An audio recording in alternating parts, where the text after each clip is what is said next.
at least of the Triumph Triple Challenge. Let's go to our commentators then to pick up on the action, and that is James and Larry.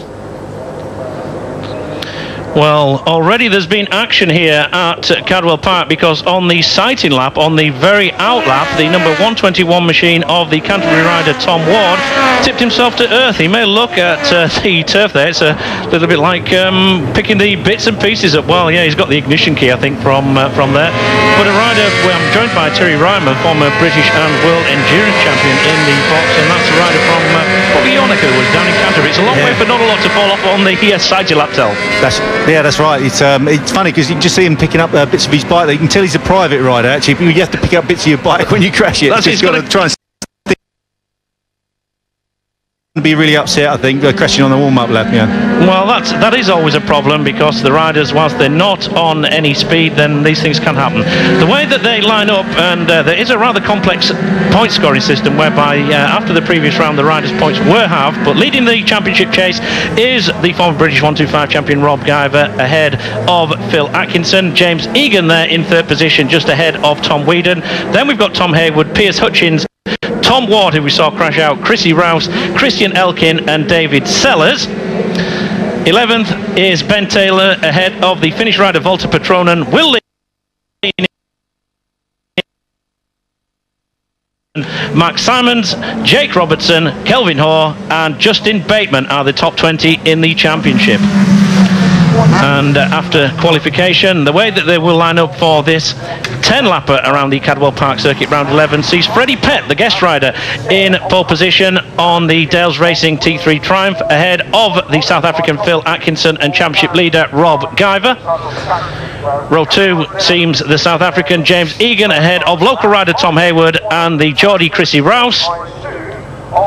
Dan Fuller, Tom Ward, well, he won't be there because he tipped off on the warm-up lap, and David Sellers are on row 3 of the grid. And row 4 sees Torkel Patterson, the later addition to the entry list, ahead of Will Leaning and the former British 125 runner Chris Elkin. Well, already the drama has started here at Cadwell Park, and again Rob Guyver will be looking to try and maximise that winning advantage, but it is the guest rider Freddie Pett on the 675 machine on pole position, and away they go for this round 11 of 18. And that looks as though it's the South African crash helmet of Phil Atkinson that's got the whole shot in towards the left-hander of Coppy's Corner, before they then snake their way uphill into the right of the first part of Charlie's, and they sort themselves out into some sort of semblance of race order as they go through the second part of Charlie's Corner and onto the back straight. And this is a vital part, Terry, because the riders jostling for position now. It's important that a good start is transferred into a good position in the second half of the lap. That's right, yeah, it's really important. All these bikes are very closely matched. I mean, they're basically exactly the same, apart from their settings and how the riders actually prefer to set the bikes up. So, yeah, it's going to be a really close race. I think Guyver's just gone into the lead there. Well, that is Phil Atkinson, the distinctive colour scheme of Phil Atkinson's all-round, very, very similar colour schemes there. It's two classes in one. There's the elite section as well as the premier section, but as they go in towards the left-hander of Mansfield Corner for this the first time, and Rob Guyver looking to try and maximise it. Indeed, Tel, you're quite right on that one. It is Rob Guyver that leads ahead of fast Phil Atkinson. That's James Egan there in third position, with the local rider Tommy Haywood in fourth, and the guest rider Freddie Pett in fifth as they go across the mountain, as they go in towards the right and then the left of Hall Bends. And again, this dry line that we saw earlier on for Superbike qualifying, a perfect dry line through there now, Tel, but yeah, you don't want to stray too far off it because it still is a little bit damp. That's right, Larry, yeah, if you get pushed off, you know, someone comes up the inside of you, they can push you on that damp patch, and that's it, you're down straight away. Rob Guyver pulling away just slightly there from Atkinson. As they go in towards the left-hander of Coppy's Corner, now starting to string out a little bit is Rob Guyver ahead of Phil Atkinson. These are 1-2 in the championship and looking to try and put a little bit of space between themselves. James Egan, that is the rider number 81 in that third position. Tommy Haywood in fourth now, but just dropping off of the back of these riders. Freddie Pett on the comeback of injury. Then we've got Chrissy Rouse and Dan Fuller, Christian Elkin, David Sellers and Tommy Whedon is the top 10 again at the end of the first lap. But this is typical rapid Rob Guyver. He likes to lead from the front, but Phil Atkinson is looking to just try and steal a little bit of a march on him. He's won 2 races. He won at the last round, did Phil Atkinson. And he's just going to have a look down here on the inside. Well, he shadows him into this one. A little bit like shadow boxing this, Tel. I know you used to do a little bit of this as part of your training regime, but just trying to suss out where perhaps Atkinson is stronger than Guyver and vice versa. That's right, Larry. The problem is you've only got 10 laps of this race, so they can only size each other up for about 2 or 3 laps to see where one of the other competitors is slower or faster, etc. Guyver's gone really wide there over the mountain. I'm surprised he didn't lose out to Atkinson. Yeah, he did. He just ran a little bit wide, and the problem with the mountain is that when you land, you have to sort of like bend it a little bit right-handed to try and keep it in a straight line. It's not the straightforward jump it may look, but Rob Guyver runs with a familiar number 13. He's been a runner-up in the British Championship on 3 occasions. Has Rapid Rob, the rider from Rainham in Essex, runs for the RG Racing, runs his own team, and looking to try and maximise that advantage. There's a decent prize at the end of this one because there is a ride in the British Supersport Championship, and he will be looking to try and do that. Will Rob Guyver? He tried his luck in the 4-stroke category a few years ago. It didn't quite work out. Went back to the 125 class, and now he certainly made an impression on his debut season in the Triumphs. A third of a second is the gap between Guyver and Atkinson. Egan just dropping off a little bit in that 3rd position as we see the long shot through the super fast right-hander of Chris Kerb. That's Tommy Hayward, number 6, ahead of Freddie Pett and Chrissy Rouse. Chrissy Rouse with the blue leathers trying to go around the outside. Couldn't quite make it on that occasion, but this is a good ride by Freddie Pett. He had busted himself up earlier in the season at Brands Hatch, and it took a long time for him to come back. But these two now, Terry Joel, Guyver got it a little bit squirrely coming out there, and Atkinson, he's now started to have his eyes on that lead. That's right, Atkinson's put in the fastest lap of 1:35.4, so Guyver doesn't seem so quick over the mountain, and he's lost that place to Atkinson. Well, it doesn't exactly surprise you after that first lap when we saw him run a little bit wide, but it could well be that he's sick of being the guy that's been chased down there. He knows that Atkinson's been there just sussing him out. It's now, it says, hang on a second, buddy, it's my turn now just to watch you around here, see where your strengths and weaknesses are. Exactly, that's right. And Guyver is actually a bit quicker on the more flowing part of the circuit, whereas Atkinson's faster over the mountain through the woodland section. So this is going to be a real dogfight. Well, Phil Atkinson, originally from Johannesburg in South Africa, now makes his home at Ashford in Kent and has done for a number of seasons on the Homer Racing and Jack Lilly Triumph entry. This is the scrap for 4th position, headed by number 6, Tom Hayward, another former 125 rider, hails from just down the road at Lincoln. He suffered a broken collarbone earlier on the year, but Freddie Pett now making a move on the inside. That's the classic overtaking manoeuvre here at Cadwell, Terry. That's right, yeah, coming down the back straight, coming out of Charlie's, just getting a little bit of extra drive, and then do the slipstream up the inside on the brakes. Perfect. Yeah, indeed, it was Chrissy Rouse that went through. It wasn't Freddie Pett. Chrissy Rouse now, the Geordie, the teenager who came out of the Triumph Young Guns series last year and now has got desires about homing in on the top 3 in the race. Rob Guyver giving chase to Phil Atkinson, James Egan are the top 3. Then we've got Chrissy Rouse ahead of Tommy Hayward, and then Freddie Pett as they go through the link chicane and heading back in towards the mountain. Giving chase is Dan Fuller, Chris Elkins and David Sellers just ahead of Torkel Patterson. That's the top 10 as they go across the mountain, and this is a battle as they go in towards Hall Bend. That is the guest rider, Freddie Pett, on the Dales Racing 675 Triumph, runs under number 675 as we look towards the riders at the front. And if anything, Terry, I think that Phil Atkinson's just pulled a little bit more of a gap. 0.189 last time round. When they go across the line this time, see if it's increased. That's right, Larry. There's a slight bit of rain coming down as well. Just to see a few spits on one of the cameras out in the back of the circuit.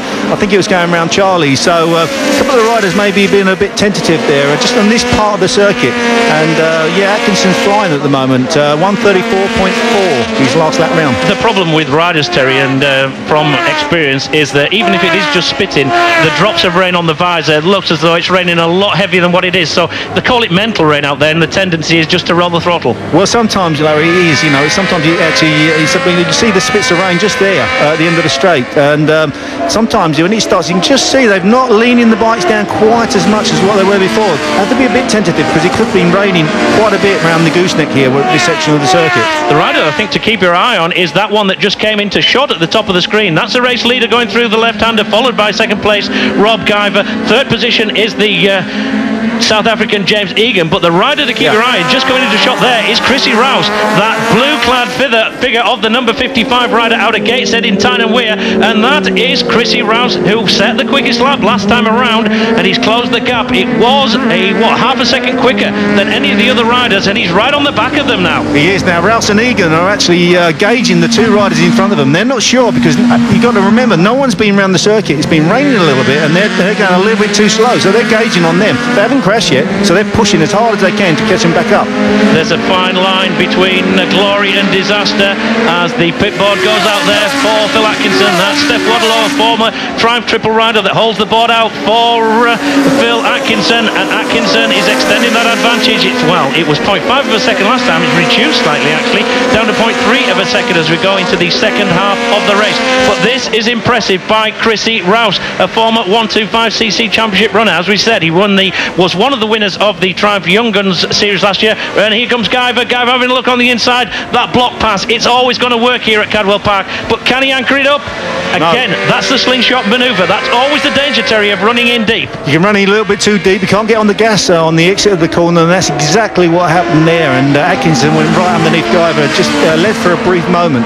But also, Guyver's wanting to get past Atkinson. Just see here, coming down the back straight, Guyver coming out of the slipstream, hard on the brakes, but can't pull the bike up for the apex, and runs a little bit wide. Atkinson goes back up the inside of him. But the thing is, the reason he's had a go at trying to pass Atkinson, so on his board, you can see these guys behind are catching him. Yeah, the problem is with the two, whilst they do try and pass each other on track, then they just get held up a little bit. But that in itself is a little bit of a problem for Chrissy Rouse and James Egan, because they know that they're all over each other as well as they come round to complete lap number 6 this time around. Tommy Hayward it is. We get information that he has tipped off up at Park Corner. So Tommy Hayward, he is down. Hopefully all is okay with the local rider. He has suffered a little bit with injury in recent times, but he is tipped off at Park Corner. Atkinson now coming into the final stages of this race. Lap 7 of lap 10 through the left-hander, and if that rain that was hanging in the air a little bit earlier on, it seems to have gone, and if anything, James Egan has perhaps just got a second wind, because the gap that time around just over a second back. Chrissy Rouse, well, that is the danger. What happened there, Terry? Did he just tip into the corner a little bit early? It was exactly the same point, Charlie's corner coming onto the back straight, where we were saying about the rain spots, and he just might have gone slightly wide and touched a little bit of dampness. It doesn't take a lot just to make you sit up out of the saddle. Yeah, you can see the rain spots there just from the high distance cam. And here we get a little, and it was the front and then the back that went well. He did well to hang on to that, did the 17-year-old Geordie, but the other thing was, well, he did not want to run onto the rumble strips as well, because you just don't know just how grippy they are. That's a shame, because he's actually been the fastest guy out there, and he's put a 34.3 into the fastest lap of the race, so obviously going a little bit too quick in them conditions. Yeah, but the four up at the front there, Terry, they're not out of it by any way, shape or form. You look at Phil Atkinson there, who's leading ahead of Rob Guyver, James Egan and Chrissy Rouse. That's the top 4. They are only covered by, well, it's less than 2 seconds, and with a couple of laps still to go this time around, then it could well be that there is still a challenge to be mounted. There's James Egan that goes through from a province called KwaZulu-Natal. I'm sure you've been on your holidays there, Terry, many times, but to all intents and purposes from the South Africa region. I wish we had their weather. Yeah, absolutely. Well, you sometimes wonder what these poor Australians and South Africans have done wrong to have to spend an English summer, don't you? But anyway, third place rider James Egan sets the quickest lap there, 34.255, and as we conjectured there, Tal, he's not out of it. That's the number 81 machine there on screen. He's definitely catching Rob Guyver, isn't he? And you see there, Guyver's desperate to get past Atkinson at the end of the straight. Will he be able to turn it and not go too wide again? Has he learned his lesson? Yes, looks like he has. He made it stick that time. Well, has he? Because, Atkinson dives underneath and he puts Guyver out onto, well, we just hold our breath for a second there because that was the damper part of the track. The problem with that is you do not have the optimum peel-off line in towards the right-hander off Park Corner. And whilst these two are dusting each other up, look who's there in third position. Just seeing Guyver there going out the back straight into the right-hander and then just goes a little bit wide. I tell you what, that was really close. That was almost a big collision. Yeah, it was a brave move by Phil Atkinson, but it worked. He does. It works because with the new point scoring system, he is he's less than 30 points behind Rob Guyver now, and he knows that a victory here and 25 points with it is almost going to negate that gap to Rob Guyver. But James Egan, well, he's just looked to have dropped a little bit of time in the technical part of the circuit, but coming around to complete lap number 9 this time around, and Chrissy Rouse just keeping a watching brief in that 4th position as they then head down and across the finish line to complete lap number 8 of this 10-lapper. Just 2 to go in this race. And Phil Atkinson, well, this is the profanities of the British summer, isn't it, Terry? We were talking about rain a couple of laps ago, and there we go with a little bit of sunshine. That looks as though it's Will Leaning that's crashed out down there at long distance. Yes, it's Will Leaning who's gone down on the exit of the link chicane. But at the front, the scrap, Atkinson defending his line there, Terry. He was expecting a challenge. That's right, yeah. Look at Rob Guyver, who's gone in there a little bit hot, slightly wide, but they're all right up against each other now. The top 4 are as close as, what, half a second? Yeah, well, they're as close as they've ever been in that one. It was a second last time around. It's nowhere near a second this time around. And they know that it's coming down to make your mind up time. And Atkinson's got it. Guyver's there in second position. They just seem to lose out, does Egan and Chrissy Rouse in this part of the circuit. Here's Rouse, and that is, well, it's not to be.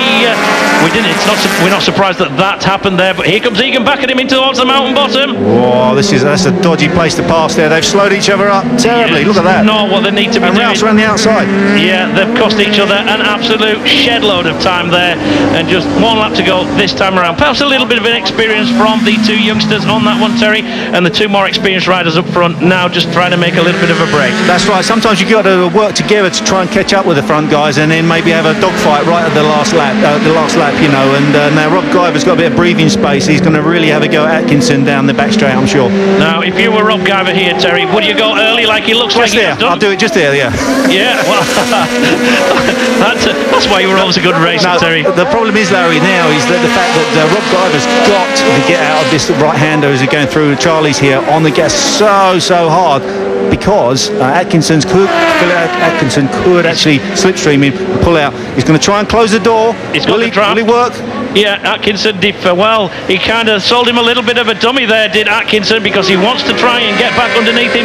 Guyver was expecting that. He ran a little bit wide, did rapid Rob Guyver there, and Atkinson is still on the back of him. Chrissy Rouse is now hooked in within a few bikes length as they go through the right-hander of the gooseneck and bend it left, and Chrissy Rouse now fancies his chances. Egan's out of this one. It's between these 3, 13 Guyver, 5 Atkinson and 55 Rouse.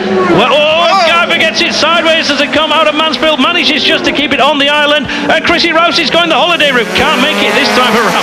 Oh, Terry, this last half lap, Rob Guyver, he was nearly in moon orbit there. Well, unless Rob Guyver messes up the mountain now, he's got it. There's no way they can get past him, I'm sure. Oh, he goes wide there, almost touches the grass. And this is the mark of a true racer, Rob Guyver, because he was nearly out of the saddle there. Only 1 more overtaking opportunity. It's not going to happen because this is it at the hairpin as Freddie Pettit looks like goes through on James Egan there, but it looks as though he's gonna do just enough to make it happen yet again for Rob Guyver, and he takes victory to add to the wins. Rouse second. That Chrissy Rouse gets through in second position as we get information that the number 14 of Justin Bateman has tipped off at the hairpin on the final lap as the number 8 machine Christian Elkin just comes across ahead of Dan Fuller, David Sellers and Torkel Patterson. But a great race there, and well, we didn't expect anything other than Rob Guyver. He took victory at Brands Hatch, he took the double at Thruxton, he won at Alton Park, he won at Snetterton, won at Brands Hatch, and keeping that record going of winning at every round so far. Rob Guyver, number 13, the rider out of Raynham in Essex, takes another victory here to edge ahead in the championship standings. As that was a great race.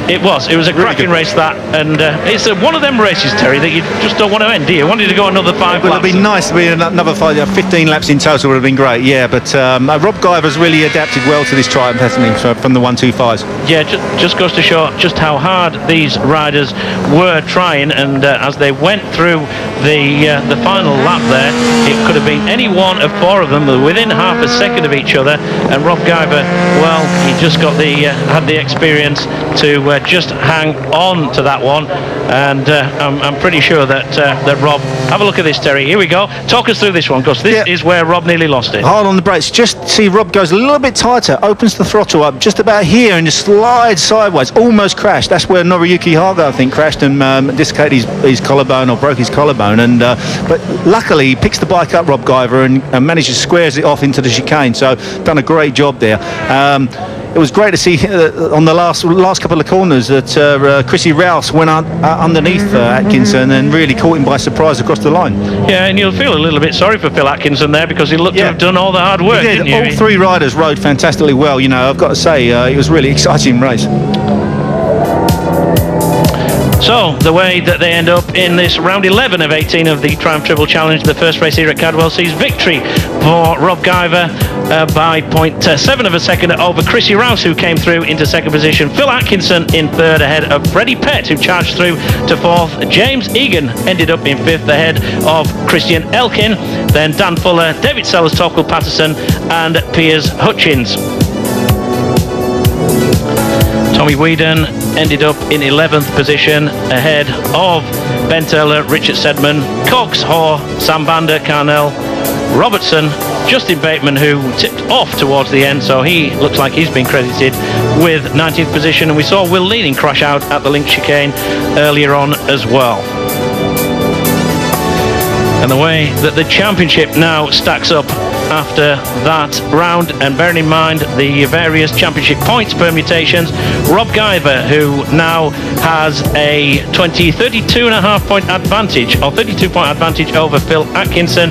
James Egan there in third position. Tommy Whedon, Chrissy Rouse with that second position, bumps himself up to fifth, ahead of Piers Hutchins, Christian Elkin, Tommy Hayward, David Sellers and Tom Ward.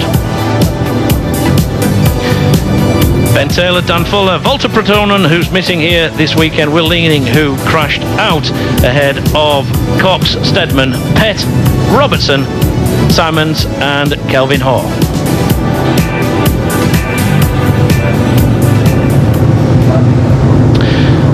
A superb Triumph Triple Challenge. What's more, we've got it all to do all over again, and that was key. It was important that Rob Guyver took that victory there, because the points advantage had just diminished a little bit with that restructuring of the points. So the maximum points going the way of Rob Guyver, as that looks like it is that Will Leaning that's just getting a lift back in one of the official trucks, or it could be Justin Bateman, actually, thinking about it. I think that was perhaps at the hairpin that he tipped himself off at.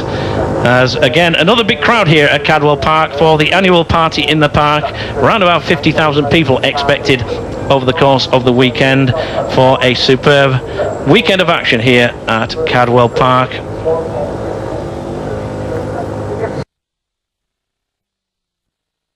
That, because there were several moments in that race I thought you had it in the bag.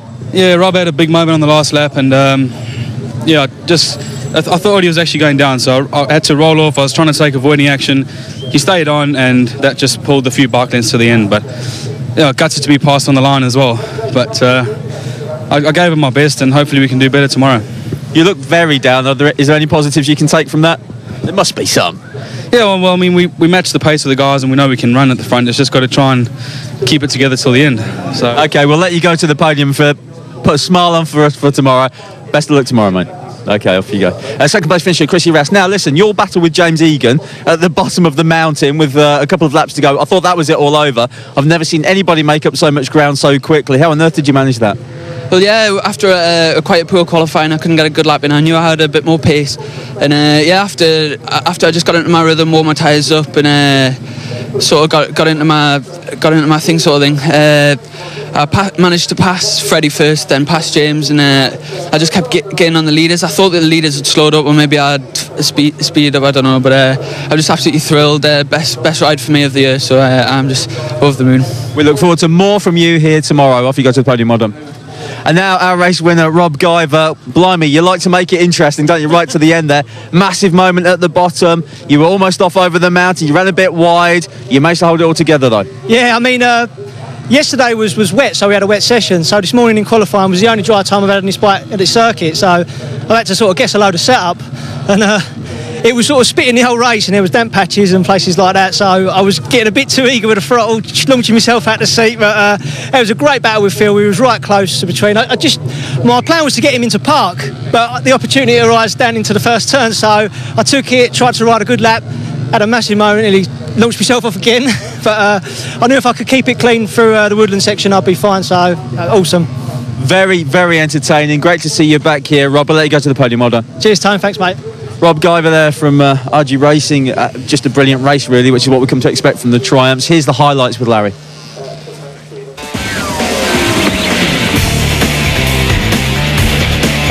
Well, they left the line all as one. Phil Atkinson it was that got the whole shot in towards Coppice Corner as Freddie Peck gave chase in the early stages through the first lap, and it was Rob Guyver that hit the front, just outbraking Phil Atkinson in towards Park Corner. These two made a little bit of a break over the third place rider, but Rob Guyver got it all wrong coming over the mountain, and that allowed Phil Atkinson through to take the lead, and he dictated proceedings for a few laps before Rob Guyver decided that he wanted to slice back at the front, just left his braking a little bit too late into Park Corner, and Phil Atkinson dived back up the inside. Tommy Haywood, the local rider, crashed out of it, hopefully without injury.